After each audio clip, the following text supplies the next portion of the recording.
ఇస్తే ఇంత చిన్నగానే సపట్లు మేము అరేవా ఇంత గంట సేపు అనాలా చాలా గొప్పగా అది ఎంత సంతోషం ఉందంటే సేవాదళ గురించి చూసిందా ఇంత బాగా గొప్ప సేవాదళం అనేది నేను ఎప్పుడు చెప్తా ఉంటా దానికంటే ఇంకా భిన్నంగా కూడా ఆయన కొత్తగా కూడా ఇంకా ఉన్నాయని చెప్పింది ఎప్పుడు మొదలైంది ఎవరైనా తీసి ఏంటనేది అర్థమైందా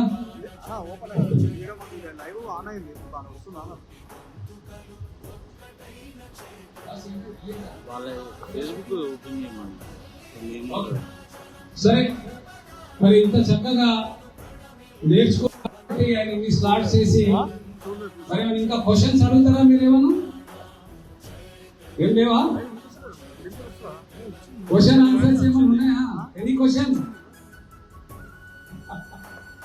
ఓకే ఆయన మళ్ళొకసారి గట్టిగా చప్పట్లు కొట్టి పంపిద్దాం thank you very much Santosh Rudra గారు ఒక గొప్ప అనాలిసిస్ట్ అదే విధంగా వార్ రూమ్ ఇన్ఛార్జ్ మన Telangana Pradesh Congress committee war room అంటే వార్ ఈ ఎలక్షన్ లో మనం గెలిచినటువంటి ఎలక్షన్ లో ఆయన పాత్ర చాలా కీలకమైంది ఎక్కడ ఏ అభ్యర్థి ఎంత వీక్ ఉన్నాడు మన కాంగ్రెస్ పార్టీ ఎన్ని ఓట్లు ఉన్నాయి అక్కడ ఎవరెవరు మనకి ఎన్ని ఓట్లు వేస్తున్నారు ఎవరెవరు ఎక్కడెక్కడ ఇబ్బందులు ఉన్నాయి పూర్తిగా సర్వే చేయించేసి ఆ క్యాండిడేట్ ఇవ్వడం పార్టీకి ఇవ్వడం ఇంటర్నల్ గా అన్నమాట ఇది ఇంటర్నల్ గా ప్రజల దగ్గర చొచ్చుకోపోయి చేసేటువంటి ఆ war room incharge Santosh Rudra గారికి తెలంగాణ ప్రదేశ్ కాంగ్రెస్ సేవాదళ్ విద్య జితేందర్ తరఫున అదేవిధంగా మా కమాండర్ దేవేంద్ర శర్మ గారి తరఫున మా సమర్థి ఇన్ఛార్జ్ తరఫున మీకు ధన్యవాదాలు మరొకసారి సపోర్ట్లతో ఆయన పంపిస్తాము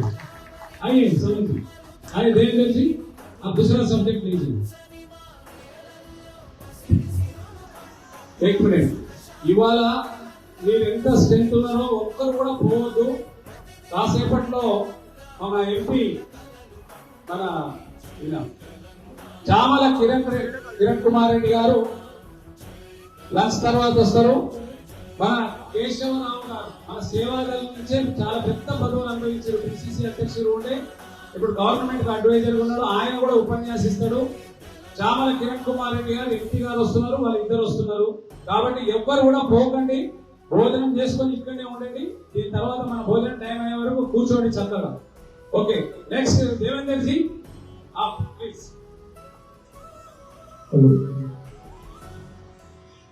अभी आप सुनने की स्थिति में हो कि नहीं बोर तो नहीं हुए पानी पीना हाँ माँ की फेसबुक में लाइव చూస్తుంది మేడం कितना 5 मिनट्स 10 मिनट्स మేడం అర్థం కాలేదు 10 मिनट्स करेक्ट లింక్ జనరేట్ కావట్లేదు మేడం అసలు 9 मिनट्स ఈ ఫేస్బుక్ లింక్ వస్తలేదు ठीक है जल्दी लेकर అది యూట్యూబ్ ఎక్స్పెరిమెంట్స్ ఏం చెప్తాయంటే డోర్ టు డోర్ క్యాంపెయిన్ చేసే వాళ్ళ యొక్క అవకాశాలు 10% మెరుగుంటాయి వేరే కేంద్రంతో పోల్చుకుంటే అంటే మనం వెళ్ళి డోర్ టు డోర్ వెళ్ళి వాళ్ళని కలవడం ద్వారా సుమారుగా 10% అవకాశాలు మనకు మెరుగ్గా ఉంటాయి అని చెప్పచ్చు అలాగే క్యాంపెయినర్స్ ఎవరైతే ఉంటారో ఎలక్షన్లో ఓటింగ్ అనేది ఒక కాంటేజియస్ కైండ్ ఆఫ్ అలాగే ఎలక్షన్ మీదకి వచ్చేసరికి నాకు మీ అందరికి తెలుసో తెలియదు మళ్ళీ రిపీట్ చేసే ప్రయత్నం చేస్తాను ఇలా డిఫరెంట్ ఫామ్స్ ఉంటాయి ఎలక్షన్ సంబంధించి ఫామ్ 6 అని ఫామ్ 7 అని ఫామ్ 8 అని ఇది ఎందుకు మీకు ఈరోజు చెప్పాలనుకుంటున్నానంటే రేపు ఎస్ఐఆర్ యాక్టివిటీ ఏదైతే అవుతుందో ఈ ఎస్ఐఆర్ యాక్టివిటీలో మన బెంగాల్లో ఎలక్షన్ రిజల్ట్లో అక్కడ చెప్పేది ఏంటంటే సుమారుగా 60 నుంచి 80 lakhs ఓటర్స్ని తీసేసే ప్రయత్నం జరిగింది బీహార్లో సుమారుగా 30 లక్షలు 30 lakhs ఓట్ గాట్ డిలీటెడ్ రేపు తెలంగాణలో ఒక 10 నుంచి 20 లక్షల ఓట్లు కూడా డిలీట్ చేసే అంశం ఉంది కాబట్టి ఆ పోతున్న క్రమంలో మనకు సంబంధించి బూత్ స్థాయిలో పనిచేసే వాళ్ళు కూడా ఈ ఫామ్ 6 అంటే ఏంటంటే కొత్త ఓటర్ని యాడ్ చేయడం ఫామ్ 7 అంటే ఏంటంటే ఎక్కడైనా డెడ్ అయిన ఓట్లు ఉంటే అది చేసుకోవడం ఫామ్ 8 అంటే ఏంటంటే అడ్రస్ ఏదైనా షిఫ్ట్ చేసుకునే వాళ్ళు ఉంటే ఆ వివరాలను అధ్యక్షాలు చేయడం ఇదంతా కూడా ఎలక్షనరీ ప్రాసెస్ ఎందుకంటే రేపు జిహెచ్ఎంసీ సంబంధించిన ఎన్నికలు రాబోతూ ఉన్నాయి అలాగే మన సర్పంచ్ అయిన తర్వాత ఎంపీటీసీ జెడ్పీసీ ఎన్నికలు రాబోతున్నాయి కాబట్టి ఈ సబ్జెక్ట్ అనేది మీకు ఏమవుతుంది అంటే తర్వాత ఎస్ఐఆర్ యాక్టివిటీ కూడా అవుతుంది. కాబట్టి మన దేశంలో ఉన్న ఒక సరాసరి ఒక లెక్క మీకు చెప్తాను. ఒక రోజుకి 1 day 18,000 plus voters are increasing. ఒక్క రోజులో అంటే ఈ రోజు 18 ఇయర్స్ క్రాస్ అయ్యే వాళ్ళు ఒక్క రోజులో 18,000 మంది. 18,000 people are getting them into 18 years old. 18 years కి కన్వర్ట్ అవుతున్నటువంటి వాళ్ళు 18,000 మంది ఉన్నారు. అంటే మీరు ఆలోచించండి ఎంతమంది కొత్త ఓటర్లు మనం ఒక ఎలక్షనీరింగ్ కూడా ఒక ఎలక్షనీరింగ్ కి యాడ్ అవుతుందని తెలుసుకుంటాం. నెక్స్ట్ తర్వాత మీరందరూ కూడా తెలుసుకోవాల్సిన అంశం ఓటర్ మ్యాపింగ్ అంటే ఏంటి. ఓటర్ మ్యాపింగ్ అనేది నెక్స్ట్ ఓటర్ మ్యాపింగ్ అనేది ఎలా ఉంటుందంటే మీకు ఇలా ఓటింగ్ కి సంబంధించిన ఓటర్ లిస్ట్ వస్తుంది. మీరు ఈ ఓటర్ లిస్ట్ చూస్తే ఒక్క ఓటర్ లిస్ట్ లో 60 పేర్లు ఉంటాయండి. ముందు సైడ్ 30 ఉంటాయి, వెనక సైడ్ 30 ఉంటాయి. ముందు సైడ్ 30 ఉంటే వెనక సైడ్ 30 ఉంటాయి. ఈ ఓటర్ మ్యాపింగ్ ఏంటి అని అంటే మనం పోతున్న క్రమంలో ఈ ఓటర్ మనకి వేస్తాడా వేయడా అని మార్కింగ్ చేసుకోవడానికి ఓటింగ్ చేసేదాన్ని ఆ మార్కింగ్ చేసుకునే ప్రొసీజర్ని మనం ఓటర్ మ్యాపింగ్ అంటాం. నెక్స్ట్ సో ఇవన్నీ కూడా మనం జనాలకు వెళ్తున్నప్పుడు మనం గ్యారంటీ ఇచ్చినప్పుడు ఎలా అయితే సాధకాలు ఏమేమి వాడాము ఒక బూత్లో లేదంటే స్మార్ట్ ఫోన్ కానీ ఓటర్ లిస్ట్ కానీ హెడ్ ఫోన్స్ కానీ పెన్ కానీ బుక్ కానీ కండువ కానీ ఇవన్నీ కూడా చాలా ఇంపార్టెంట్. ఇలా చేయడం ద్వారా మాత్రమే మనం ఎన్నికకి ముందుకు వెళ్ళడానికి అవకాశం ఉంటుంది. కాబట్టి నెక్స్ట్ నెక్స్ట్ నెక్స్ట్ వస్తుంది. ప్రతి ఒక్క బూత్ కు సంబంధించిన ఓటర్ ఏదైతే ఉన్నారో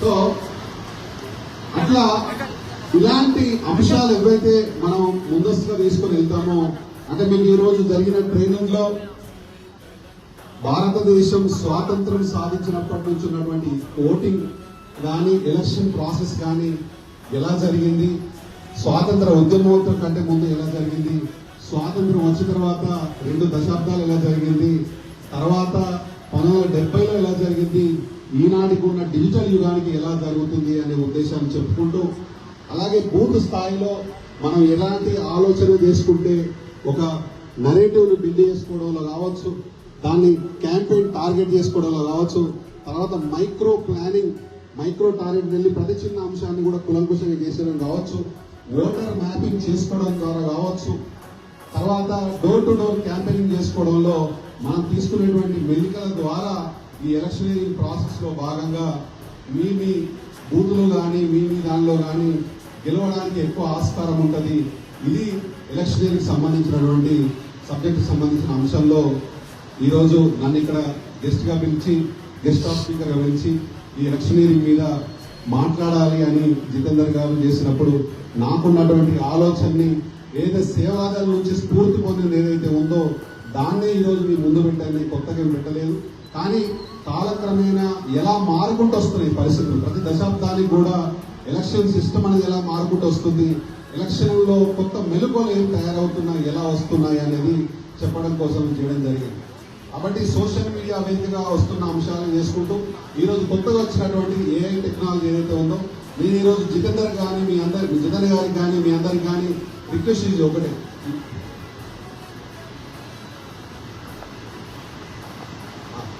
అయితే ఎలక్షనీరింగ్ ప్రాసెస్ విషయంలో ఇప్పుడు వచ్చిన కొత్త ఎరా ఏదైతే ఉందో ఏఐ అందరు విన్నారు కదా, వింటున్నారా ఏఐ అనేది? ఏఐ ఈ ఏఐ ఏదైతే ఉందో ఏఐ వచ్చిన తర్వాత రేపు రాబోయే రోజులలో ఇంకా ఎలక్షన్ ప్రాసెస్ అనేది చాలా డిఫరెంట్ స్టేజ్కి వెళ్తుందని నేను బలంగా చెప్తున్నాను. మీరు చూస్తే వీడియో చూస్తుండొచ్చు, ఒక కొత్త వీడియోలు వస్తుంటాయి, అల్లం వస్తుంది, అరే నేను అల్లాన్ని రా నీ పేగుల్లో ఉన్న అంటే క్లీన్ చేస్తాను రా అని ఒక వీడియో వస్తుంది. అరే నేను వెల్లుల్లి రా నీ రక్త శుద్ధిని నేను చేస్తాను రా అని అంటారు. అంటే నేను ఏమంటున్నా అంటే ఒక సామాజిక పరమైనటువంటి హెల్త్కి సంబంధించి కావచ్చు, ఇట్లాంటి అన్ని కావచ్చు చేసుకున్న తర్వాత ఎంత ఈజీ అయింది ఈరోజు టెక్నాలజీ అని అంటే దాంట్లో కూడా భావాజాలంలో ఏదైతే వ్యాప్తి ఉంటుందో దాన్ని కూడా మన సేవాదలు వాడుకోవాలి అని నేను జితేంద్ర గారికి రిక్వెస్ట్ చేస్తున్నాను. అలా చేయడం ద్వారా మన 100 సంవత్సరాల నుంచి సేవాదలు చేసినటువంటి గొప్ప కార్యక్రమాలు, గొప్ప అంశాలు ఈ తరానికి తీసుకెళ్ళడానికి ఒక వారధిగా ఈ మీడియాని కానీ, ఈ సోషల్ మీడియా కానీ, ఈ ఏఐ టెక్నాలజీని కానీ మనం కొత్తగా వాడి ప్రతి ఒక్కరు కూడా టెక్నాలజీని వాడడం నేర్చుకోండి. ఎంతమంది మీ దగ్గర టెక్నాలజీని వాడుతున్నారో చెప్పండి సేవాదల్లో. ఎంతమంది? మైక్ ఉందా? మైక్ పాస్ చేయడం మైక్ ఉంది.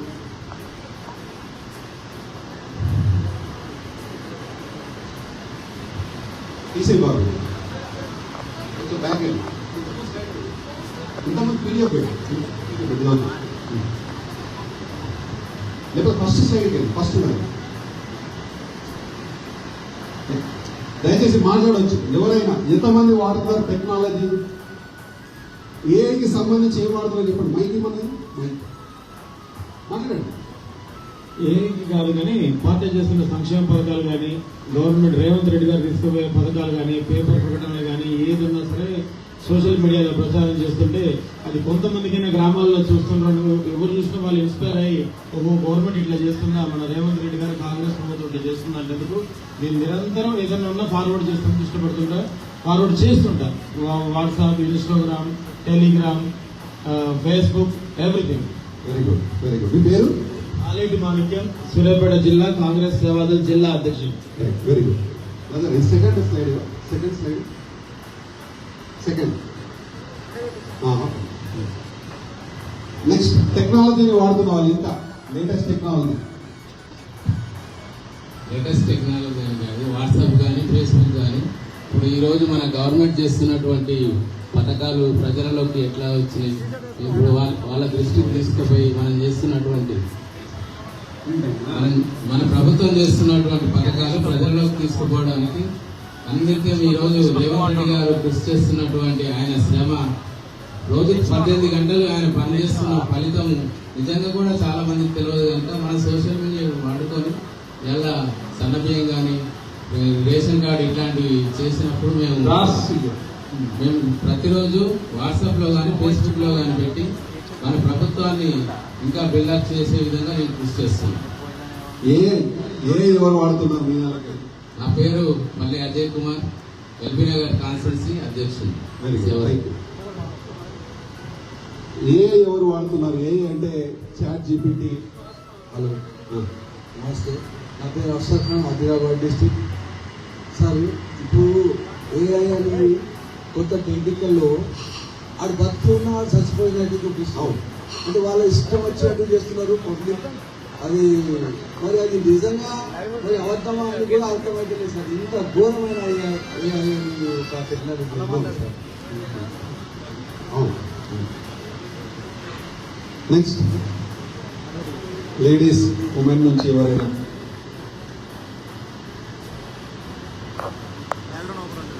వాడుతున్న వాళ్ళు ఉంటే చెప్పండి, మాట్లాడండి.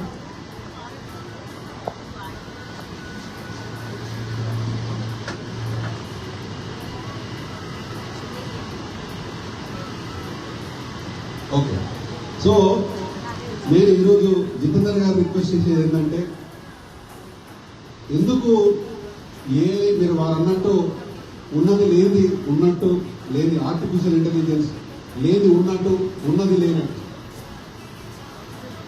ఫస్ట్ పీడిఎఫ్కి వెళ్ళి చిన్న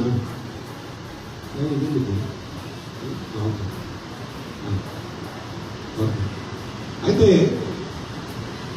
ఈ ఆర్టిఫిషియల్ ఇంటెలిజెన్స్ అనేది మీ దానికి వెళ్ళి మక్కువగా ఎందుకు ముందుకు రావాలి అని అంటున్నా అంటే, జితేందర్ గారికి కూడా నేను చెప్పేది ఏంటంటే, ఇప్పుడు ఈరోజు ఫస్ట్ ట్రైనింగ్ దాంట్లో the reason why I have kept the initial slides of Seva Dal ఏదైతే ఉందో అది చాలా మందికి తెలియదు. है ना सर? जो भी इनिशियल स्लाइड्स हमें लगा है और जो सेवादल के उस टाइम पे क्या क्या काम किए हैं वो आज लोगों को पता है क्या? नहीं। दिन का है ना? तो उसका परंपरा जो भी है, हम जब टेक्नोलॉजी से जुड़ सकते हैं तब ये सब ये नेक्स्ट जनरेशन ऑफ पीपल को हम दिखा सकते हैं. तो इसके वास्ते मैं उनको रिक्वेस्ट करता हूँ, మిమ్మల్ని రిక్వెస్ట్ చేసేది ఏంటంటే సేవాదల్కి సంబంధించి దాంట్లో కూడా మీరు టెక్నాలజికల్గా ముందుకు పోవాలి అని అనుకుంటున్నాను. దాని ఒక రెజల్యూషన్గా అన్న జితేందర్ అన్న ఈరోజు తీసుకోవాల్సింది ఒక రెజల్యూషన్. నేను ఏమంటున్నానంటే లేటెస్ట్ టెక్నాలజీ ఏదైతే ఉందో ఆ టెక్నాలజీని కూడా సేవాదలు వాడాలని కోరుకుంటున్నాను. కేవలం వాట్సాప్ మాత్రమే కాకుండా, ఫేస్బుక్ మాత్రమే కాకుండా, ఇప్పుడు కొత్తగా వచ్చిన లేటెస్ట్ ఏదైతే ఉందో, అంటే ఒక చిన్న పోస్టర్ డిజైన్ చేయాలన్నా, ఇంకా ఒక నరేటివ్ మీ మనసు లోపల ఉన్నటువంటి నరేటివ్ ఏదైతే ఒక బలమైన నినాదాన్ని ప్రజలకు చూపించే ప్రయత్నం చేయాలన్నా మీరు టెక్నాలజీని వాడడం నేర్చుకోవాలి. అలాగే గత దశాబ్ద కాలంలో, అంటే గడిచిన శతాబ్ది కాలంలో సేవాదలు చేసినటువంటి కార్యక్రమాలన్నీ కూడా ఒక ఏఐ రూపంలో, ఒక డాక్యుమెంట్ రూపంలో మీరు నెక్స్ట్ తరాల కనుక తీసుకుపోయినట్టుంటే, ఆనాడు గాంధీ గారు కావచ్చు, దానికంటే ముందు కావచ్చు, వారందరూ చేసిన సేవను కూడా మనం ముందు తీసుకెళ్ళడానికి ఒక ఆస్కారంగా ఉంటుంది. కాబట్టి మీరు ఖచ్చితంగా ఈ టెక్నాలజీని వాడాలి. ఇప్పుడు వారు పెద్దవారు చెప్పినట్టు దానిలో లేనిది ఉన్నది ఉన్నట్టు, ఉంది లేనట్టు చూపించే ప్రయత్నం జరుగుతున్నప్పుడు మనం ఎవరి కోసం నిలబడుతున్నాం? నిజం కోసం నిలబడుతున్నాం. మీరందరూ చేసిన సేవను బయటకు తీసుకురావడం కోసం నిలబడుతున్నాం.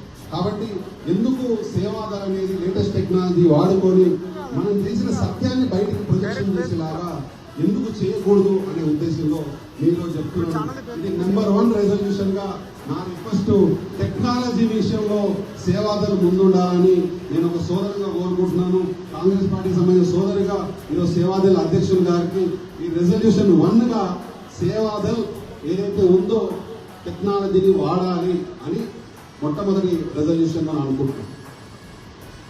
ఇక రెండో అంశం ఏదైతే ఇంతకుముందు డిఫరెంట్ ట్రైనింగ్ చెప్పారో, సహయోగి అనే ట్రైనింగ్ ఏదైతే ఉందో, ఆ సహయోగి అనే ట్రైనింగ్ జరుగుతున్న క్రమంలో సేవాదాలకు విశేషమైనటువంటి ప్రచారం వచ్చేలాగా మనం ఆ టెక్నాలజీని వాడుకుంటూ, అలాగే ఆ జిల్లాలో జరిగే ట్రైనింగ్ అప్పుడు కూడా తర్వాత నెక్స్ట్ స్థాయినటువంటి మండలం కానీ బూత్ లెవెల్ దగ్గర కూడా కార్యకర్తల యొక్క వాలంటీర్ వ్యవస్థను మనం ఎలా బలంగా చేయాలి. ఇప్పుడు మనం చూసాం వాలంటీర్ అనే ఒక పత్రిక ఏదైతే ఆ కాలంలో, అంటే శతాబ్దం 100 సంవత్సరాల కాలం కింద ఎలా చేసామో, సేవాదలు కూడా రాబోయే రోజుల్లో ఇదే వాలంటీర్ వ్యవస్థని చాలా బలంగా ఇప్పుడు ఉన్నటువంటి జనరేషన్ ఏదైతే ఉందో జెన్జీ జనరేషన్ అనేది, ఈ జనరేషన్ అంతా కూడా ఈ గడిచిన 20-25 సంవత్సరాలలో పుట్టిన వాళ్ళందరినీ కూడా జెన్జీ జనరేషన్ అంటారు.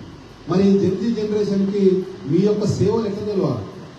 మీరు ఇంత కష్టపడి ఈ భారతదేశ స్వాతంత్రం కంటే ముందు నుంచి నిర్మితమైనటువంటి సేవాదళ యొక్క గొప్పతనం ఎట్లా తెలవాలి అని అంటున్నారు. ఈ కాంగ్రెస్ పార్టీ యొక్క గొప్పతనం ఎట్లా తెలవాలి? మీరు ఇచ్చినటువంటి పార్టీ ఇచ్చినటువంటి ప్రిన్సిపల్స్ కానీ విలువలు కానీ ఎలా తెలవాలి? టెక్నాలజీ ద్వారా సాధ్యమైంది.